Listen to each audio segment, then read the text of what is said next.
Bismillahirrahmanirrahim. Assalamualaikum warahmatullahi wabarakatuh.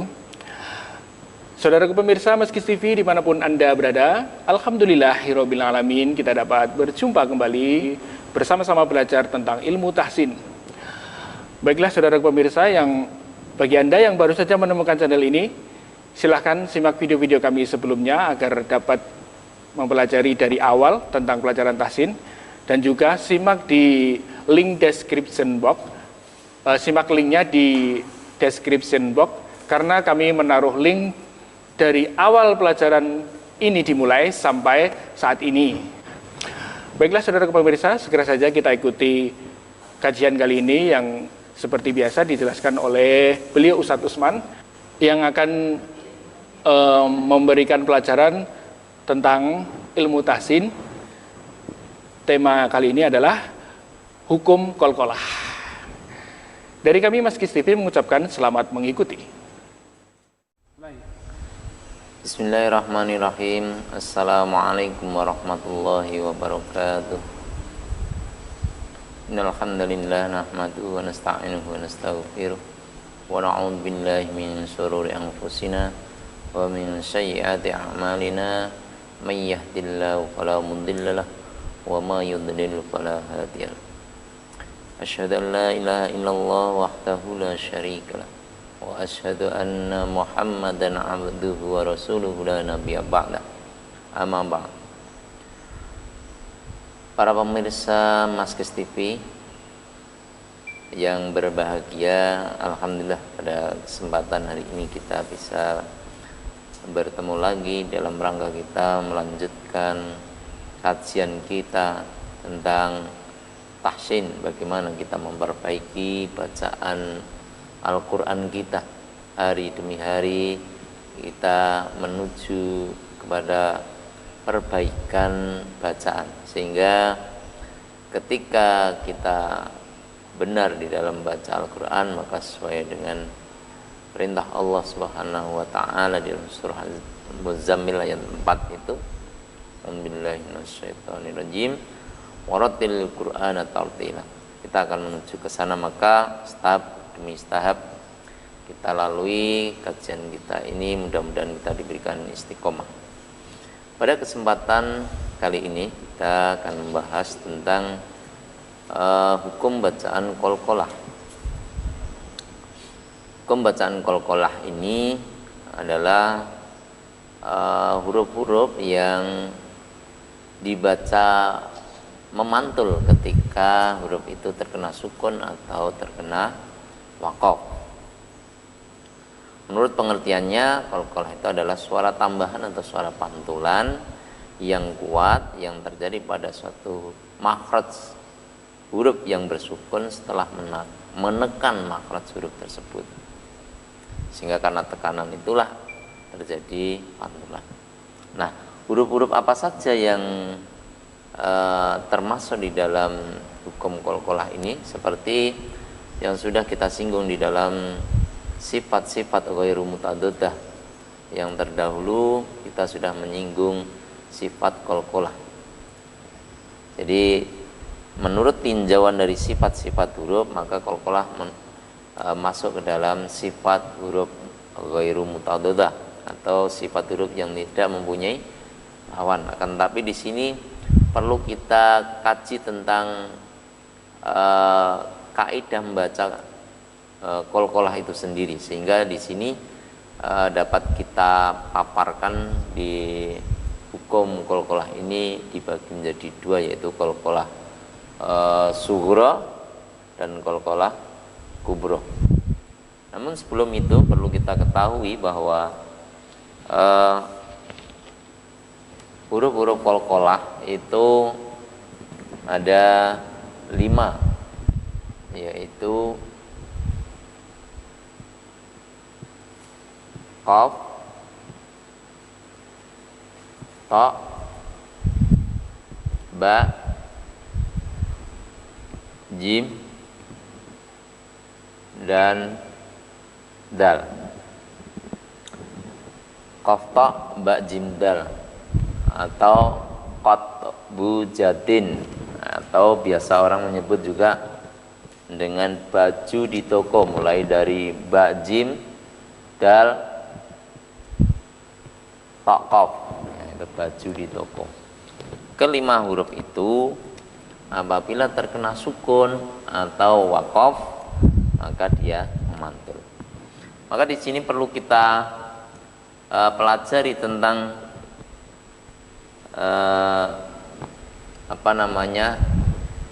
bagian dari hukum qalqalah itu. Yang pertama adalah qalqalah sugro, qalqalah kecil. Apa yang dimaksud dengan sugro atau kecil itu? Yaitu qalqalah atau huruf-huruf qalqalah yang terkena sukun asli yang terjadi di tengah kata, ya. Jadi sugro itu huruf qalqalah yang 5 ini terkena sukun asli. Sukun asli itu adalah sukun yang ini, ya. Nah, ini sukun asli. Apabila kelima huruf itu terkena sukun asli ini dan tempatnya ada di tengah kata, maka dia masuk qalqalah sugro. Kenapa dikatakan qalqalah sugro? Karena tekanan pada huruf yang 5 ini karena terjadi di tengah kalimat, maka tekanannya cepat dilepaskan. Untuk apa? Untuk mengucapkan, untuk segera mengucapkan huruf-huruf berikutnya, mengingat letaknya kelima huruf ini ada di tengah kata, gitu ya. Jadi dikatakan sugro karena tekanannya tidak sempurna, ya. Walaupun memang sudah mantul, ya. Walaupun memang bacaannya itu sudah mantul, ya. Misalnya wa mimma razaqnahum yunfiqun, ya. Wa mimma razaqnahum yunfiqun. Razaqna, ya. Karena letaknya qaf ada di tengah, razaqa, maka tekanan pada huruf qaf ini tidak sempurna karena segera untuk mengucapkan huruf nun berikutnya. Razaqnahum yunfiqun, gitu ya. Kemudian di huruf lain misalnya lam yalid wa lam yulad wa lam, kalau dibaca wasal, ya, lam yadkhuluha wa hum yatma'un, misalnya seperti itu, ya. Wal 'adiyati dhabha, itu qalqalah sugro. Ingat, kelima huruf ini terkena sukun asli, letaknya ada di tengah kata, itu qalqalah sugro. Lalu yang kedua, ya, sesederhana ini, ya. Jadi yang kedua qalqalah kubro. Apa kubro ini? Ini besar, artinya kalau ini artinya kecil, ini artinya besar. Kenapa dikatakan besar? Ya karena apabila huruf qalqalah yang 5 ini, ya, berada di akhir kata dan terkena sukun arid. Apa sukun arid itu? Ya, sukunnya tidak seperti ini. Ya, kalau sukun asli itu sukunnya yang bulat itu, ya. Kalau sukun arid itu adalah sukun yang terjadi karena waqaf. Nah, jadi sukun yang terjadi karena waqaf. Sebenarnya dia terkena bukan sukun. Sebenarnya dia huruf hidup, ya. Tetapi karena waqaf maka dia menjadi sukun. Qul a'udzu birabbil falaq. Falaq Ya di sini falaqo. Ya. Ini tulisannya falaki. Ya. Falaki. Kenapa dibaca falaqo? Karena di sini di akhir kata, ini sudah akhir ayat. Ya. Maka qalqalah kubro boleh dikatakan adalah apabila huruf qalqalah yang 5 ini, bujatin ini, letaknya ada di akhir kata dan terkena sukun arid, sukun yang terjadi karena adanya waqaf. Sebenarnya dia bukan sukun, tetapi karena berhenti maka dia jadi sukun gitu ya. Jadi sukun jadi-jadian, boleh dikatakan gitu. Ya. Qul a'udzu birabbil falaq min syarri ma khalaq. Falaki kalau dibaca wasol disambung dengan ayat berikutnya, maka hak daripada huruf qaf menjadi qalqalah ini hilang. Karena apa?